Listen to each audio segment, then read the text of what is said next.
Ah, the joys of cheap halberds. Yes, indeed, zombie deckhands with polearms have long been a backbone of Vampire Coast armies. They are the original cheap halberds, and still the cheapest halberds. And while the gap has shrunk with men-at-arms with polearms and Empire halberdiers, both for Bretonnia and Empire respectively, have shrunk the gap in terms of cost, deckhands with polearms are still the cheapest, coming in only 400 points, and while their melee attack and defense definitely are lacking in comparison to the units I mentioned before, their weapon strength sits right in between them, actually higher than men-at-arms with polearms. And they do have more unit models as well, up to 120 from the 90 of those other units. But let's take a look at the rest of the build here. This replay from Poison Ducky. We've got 4 Rotting Prometheans rushing into the High Elves, some deckhands, 2 bombers, and 4 mortars protected by 4 polearms. For the elves, got some Lyrian Reavers here hidden in the forest, a Lariel flying through the air, and a Metal Mage, big fan of this. Front line of archers, we've got some rangers here for anti-infantry. Eagle Claw Bolt Throwers on scattershot right now, just pinching away at bombers and various other targets. Yeah, Lion Chariot in the back, also very strong tool in this matchup. Great anti-infantry. The missile resistance also means it can survive some decent fire here. Great healing synergy with Lariel as well. Armor piercing can deal with certain armored large targets too, surprisingly, like these Prometheans. But anyway, yeah, the halberd situation. So cheap halberds, kind of by default, are pretty good. I mean, I guess you could consider Eternal Guards also cheap halberds, given that they're kind of anti-infantry AP, right? So, but they're, you know, towards the higher end of that cost, a little bit more closer to Empire Halberdiers, kind of more of a mid-tier unit almost, although that's kind of an arguable point. Anyway, the cheap halberds generally can trade very cost-effectively if given the right engagement. Just given the nature of the anti-large AP, a lot of elite and a high-tier armored large units will just trade horrendously into them. Like we've got these Reavers here, not necessarily high-tier, but obviously like really can't come back, and even this Lion Chariot, if it comes back and threatens these halberds, it's really, the mortars rather, really not going to have a good time. The front line though, Poison Ducky Perez choosing to kind of divide his forces and push forward, leave the halberds protecting the mortars, and then just rush with the Prometheans and the deckhands. Rangers move in. They're going to absolutely blend these zombies here, but the Prometheans should do a pretty good number on them. A lot of archer fire, though, and despite Prometheans' 120 armor, they only have 9 unit models in comparison to most monstrous infantry. But mortars are raining in some shots here as well. Not super accurate, but definitely landing some hits, so kind of a little bit of a battle of attrition. Noctilus also, the Lord, very important here for Vampire Coast, getting some zombie summons in the back line, and just generally disrupting and making a mess of this archer line, making sure this whole army stays occupied. The Reavers swept around and impacted the bombers, though, pretty much shutting them down immediately. That's a good situation for the High Elves for sure. So the halberds, for the time being, just kind of protecting here in the back. They're going to take a little bit of overwatch fire from the Eagle Claw, but it's not going to be anything too impactful. Here in the main line, Lion Chariots moving in, getting some nice rear charge damage here, and the deckhands and the Prometheans are falling apart pretty quickly. Noctilus is going to be a much tougher target to crack for this High Elf army. They really don't have great tools for focusing him down. I mean, Plague of Rust and Cycle Charge from Alariel, plus maybe lots of concentrated fire from the archers might do it, but Noctilus is a relatively small target. On foot, especially. I mean, obviously on his Necrofex, he's quite a large target, but it can be hard, even for elves, to focus fire. They're probably the best at it, some of the best at it at least. Elves generally very accurate, but still. Halberds so far, again, not involved, really just protecting the mortars, and the mortars do take quite a bit of time to use up all their ammunition. So despite kind of all the forces being lost here, we've still got one more Promethean making its way forward. Noctilus still alive, so still plenty of tools left here, and given that the elves have deployed kind of somewhat behind this rock formation here, you know, these units could potentially just bypass and move up, but they may choose to try and stay concentrated on this fight. As I mentioned, the Lion Chariot comes in, does some pretty good initial damage. I think it might have got a side rear charge here, not sure. But you can see once the engagement starts to actually play out, these polearms are going to do some pretty good damage. And keep in mind, this is possibly the highest melee defense of any chariot. I wouldn't need to double check that, but Lion Chariots with Martial Prowess active do have surprisingly high melee defense. And like these Reavers are going to do very, very little.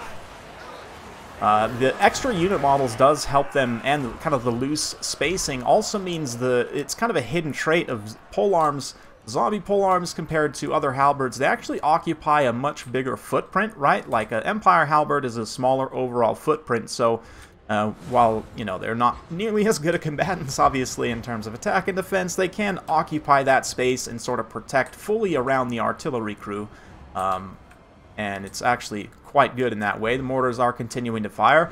Noctilus has this Rotting Promethean, takes an Overcast, Plague of Rust, great play by, I believe, Biblington is the high elf player here, or player I'm familiar with. A little bit of Invocation of Nehek to just a single cast to heal those Prometheans, keep them sustained. Again, just trying to keep all these forces occupied because the Rangers will come in and blend the deckhands pretty well, like most kind of generalist melee infantry, like sword infantry. Obviously, dual sword anti-infantry will carve through these guys. I mean, they're really not meant to fight that. They're really meant to just hold the line, and even then, melee defense is definitely lacking in comparison to other halberds. Melee attack can be supplemented with, Invocation of the Heck will heal them, obviously, but Dance Macabre, right? You can supplement their melee attack in that way, and they can actually punch even, like, some infantry very cost-effectively. I mean, what is that? 14 attack base plus 24. I mean, it's still only 38 attack, which is okay. I mean, that's not bad. It's like, you know, like a mid-tier unit. Noctilus just completely tanking everything at this point. This is what I'm talking about. It's going to be a little bit hard for this high elf build to actually take him down. You can see just horrific friendly fire actually killing all of those rangers, I believe. But Noctilus moves in, and again, all these ranger units are potentially doing more harm than good. Not just letting him run, and especially as he kind of fights these units here in the woods, gets some cover from the trees. Meanwhile, the halberds are just continuing to hold and defend. They did end up losing the one here eventually, but considering that's, you know, 1,000 plus, what are they, 1,200, 1,300 point chariot against a 400 cost infantry, I would expect with good micro at least the chariot could win. Now a little bit of kind of mobile hammer and anvil, nice rear charging. A great healing placement as well, right on the chariot here, so Biblington doing his best to kind of sustain in this fight, and the deckhands now piling in. They did manage to get this one mortar offline, one here still online, and the Rangers move in, and, you know, even the fact that the deckhands may still win this, they are going to take pretty significant losses doing so, but just by numbers. I mean, there's like 40 of them left. They're outnumber the Rangers 2-1. That should be fine. Things are not looking great for Nocti Boy, though, honestly. The thing is, one issue is you can see that the chariots were kind of caught up on the mortar models. They actually just blew one up there with that little great weapon attack off the side. Pretty cool. Yeah, they actually took quite a bit of damage during that time, so basically all of that healing from that Star of Averlorn timing was more or less lost. They do still have all their unit models online, but one mortar crew still alive potentially, and they can go remount any of these guns, right? Even if all of their guns are destroyed, they can actually pick up any of these artillery pieces since it's the same unit type. Yeah, the halberds just sticking close, doing their best to try and protect the crew, but honestly, Alariel flying in, she can kind of just bypass. At the very least, they will hold up this cavalry and the Lion Chariots, though. The Lion Chariots in particular, again, just kind of an ideal unit for the halberds to try and protect against. There's bow fire incoming, though. Archers eventually figured out, like, okay, we don't need to actually sit here and fight Noctilus. Let's just go finish off the rest of his army. Noctilus keeping up with the summons, though, brings up another deckhand to keep them distracted. Going to be dropping some bombardment here on these Lothern Sea Guard, and they only have 24 attack. Count Noctilus with 60 defense, putting them at minimum hit chance, more or less. And, yeah, he's easily going to be able to survive that engagement. Halbert's still holding as well, and at this point, without much bow fire to threaten them, I mean, there is still a little bit of ammunition left on these two archers, which is not ideal. Once the archers are out of ammunition, though, and if Noctilus can come in and continue to disrupt them, the halberds should stand a pretty good chance of actually carrying in the late game here. helping Noctilus at least. Another Sea Guard broken. These Sea Guards here are going to move into melee against these pistol summons, which have just about broken this unit of archers here. Yeah, and you can see from the formation, interestingly, I don't know if this is intentional from Poison Ducky, but the way he's lined up here, like a very narrow front at the edge of the range, he's actually taking a minimal amount of bow fire in comparison. Interesting tactic. Poison Ducky, you can let us know in the comments if that's intentional, but interesting. Yeah, the zombie pirates are honestly actually holding okay. I mean, 24 attack on the Lothern Sea Guard versus 6 melee defense is still a pretty good differential in their favor, but Nocti Boy gonna brace the charge of the Lion Chariots. This is potentially a mistake for them to go directly here after him, but if they can goo Noctilus and finish this off, that will be a win for the High Elves. He gets another pistol summon here. Thankfully no miscast, but melee defense, once the charge bonus of all these units wear off, he should be able to hold relatively well. Some really nice fire, finishes the Reavers, actually shatters them. Lion Chariots continuing to fight here. What about those halberds? Well, they are still way over there on the side, just kind of chilling for the time being, eating the last few arrows that are left. But there are no more arrows, in fact. So Noctilus here taking one more rear charge from Alarielle, very dangerously low, gets another hit there, but he's regenerating in melee combat, of course, from the hunger. So as long as he doesn't get straight up finished off, he should be okay, but very close to his healing cap. It's definitely a dangerous situation. Metal Mage definitely needs to get in there and support. Yep, that single entity engagement. Alarielle choosing to peel at the same time, though, means that the Metal Mage probably going to get punched here.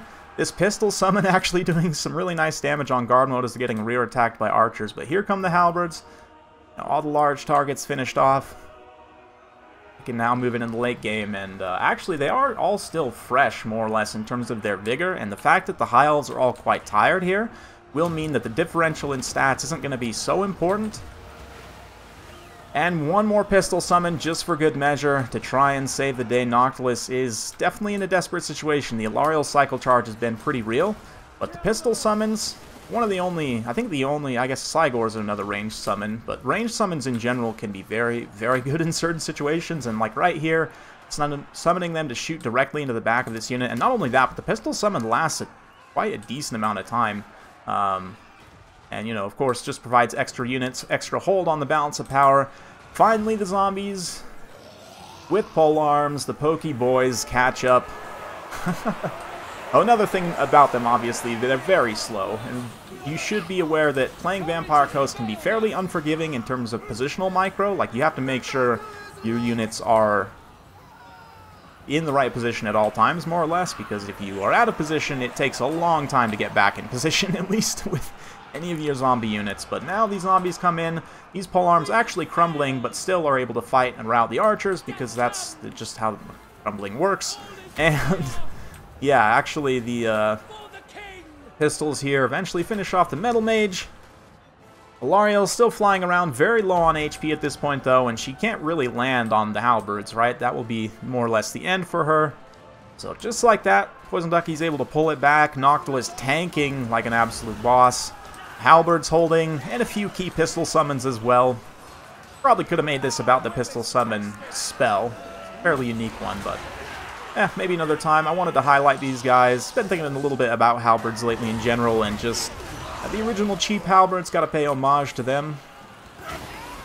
Oof, nice hit from Noctilus there, right in the face. Noctilus himself, of course, being a halberd lord. Man, yeah, these halberds, very good stuff. A little bit of a plague of rust here, just to try and finish. Maybe one last cycle charge from Alarielle. Will she go for it? Looks like she does, but the halberd's in a perfect position. Just immediately get a surround on her, start giving those pokes. Their animations are a little slow, but their attack interval's actually pretty good, on paper at least. Alarielle goes down there, and that's going to be army losses for High Elves. Fun stuff, big thanks for that one from Poison Ducky and Bidlington. Great game as well. Nice fun one, good back and forth. Noctilus definitely very key to victory, almost 3,000 value on him. I'll probably do a video about him at some point if I haven't already. I actually don't remember. Anyway, wanted to highlight these polearms though. I mean, one of them up to 1,000 damage value, which is definitely, I mean, this is possible. It's not completely out of the realm of possibility. Usually something more like 400 to 800 is pretty easy. I mean, it's very easy, actually, for these guys to pay for themselves against the right targets, and even against targets which are not necessarily meant to fight, as long as they have the right support in the right situation, like they won't get completely owned. I mean, they are fairly squishy, and they're not as good as they used to be in the past after some nerfs. I think they nerfed maybe their HP at one point, but anyway. Regular deckhands are definitely not as good. I, as much as possible, would prefer to take the polearms in basically every situation, just because that extra AP anti-large means they actually can trade into an engagement cost-effectively, which largely the regular deckhands cannot. The bombers had a little bit of a rough time. Prometheans also I like to pick here, but they you know, had to sacrifice themselves for the greater good. Mortars did generate some value, but considering their firing time, I mean, maybe would have expected a little bit better. A little bit of RNG when you take mortars. Sometimes they can just... But Noctilus ended up being the hero for the High Elves. A lot of stuff ends up paying for itself. Rangers do decently well. I actually think in this build for Bidlington, though, like, you potentially cut the shields from the Lothern Sea Guard, even though it is nice to have them. Like here, especially getting shot by the pistol summons. I honestly think you take the extra points there and maybe grab some White Lions instead of the Rangers. White Lions have missile resistance, and the AP would help against Noctilus in the late game, and also helps you clear out the Prometheans a little bit faster as well. I don't know, I just really like White Lions in this matchup, but anyway. Yeah, very fun stuff. Just to kind of finish up the discussion about cheap halberds here. Yeah, we've got, obviously, with Coast, 400 points for your deckhands with polearms, and then Bretonnia, Empire, and I guess we'll also pull in the Wood Elves as well. Talk about Eternal Guard. So, in terms of HP per model, deckhands are, I think, on par. I'd have to double check. I want to say they're, like, really close to Men-at-Arms with polearms and, Halberdiers. I actually don't remember at all for Eternal Guards here. Eternal Guards can take shields, which gives them an advantage over all of these others, but lowest model count at 75, and I believe lowest total HP pool. Yeah, deckhands with straight up 2,600 more HP. Pretty significant amount, and also less weapon strength as well, which is kind of surprising to me. Obviously, much better melee stats, no question about that. And, you know, getting the typical Wood Elf bonuses. But zombies with polearms, only 50 points more from Men-at-Arms with polearms, and you can see kind of the difference in stats. Still, though, a significant difference in HP. That's one of the main things. Like, yeah, you don't have as much melee defense, and you will lose, I don't know, maybe 10% over the course of battle of your total HP in crumbling, depending on situations.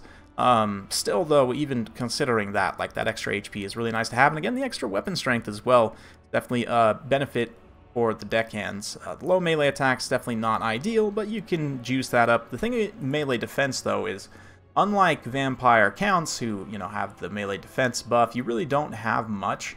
Like, All Hands Hwei is a weapon strength buff, and not even missile weapon strength at that, so it's a little bit of an interesting one. I mean, it would be nice to have the melee defense AoE buff, but fortunately, you don't have it. I want to say Noctilus, I don't believe. Yeah, I don't believe anybody has it. Yeah, so there's no way to really increase their defensiveness. The best you can do is to try and heal them, and you don't have as many passive healing sources as, again, Vampire Counts, so they end up, in practice, being a little bit squishy in certain situations, especially against, again, anti-infantry, stuff like, you know, Plague Monks, War Dancers, stuff like that. Empire Halberdiers at 550 points, definitely quite a bit more expensive, and you would expect them to be kind of better in every way, and they mostly are. Obviously, still, the deckhands have more HP overall. Part of that comes from having more unit models. In fact, that mostly probably comes from having more unit models, but still, if you're up against factions which you think might take mobile units, like chariots are actually pretty decent against Ghost occasionally. Certain types of chariots, obviously cavalry. Just in general, I mean, only a 100-point upgrade. Like, yeah, you lose a tiny bit of melee attack and overall weapon strength, but that armor piercing and anti-large, especially in comparison to other units in this class, is, you know, right on par with what you would expect from a halberd, and it's cheaper than most other halberds, so by default, I would say pretty decent. Also, the charge defense does help kind of defending your lines, other things. Anyway, that's enough about these guys. I'm sure you'll see them in just about every Vampire Coast replay, so yeah. Look forward to that. Hopefully you guys enjoyed this one. If you like this sort of content, be sure to like, subscribe, hit that bell notification. Every time I upload a new video, you'll be notified. Thanks again. See you next time.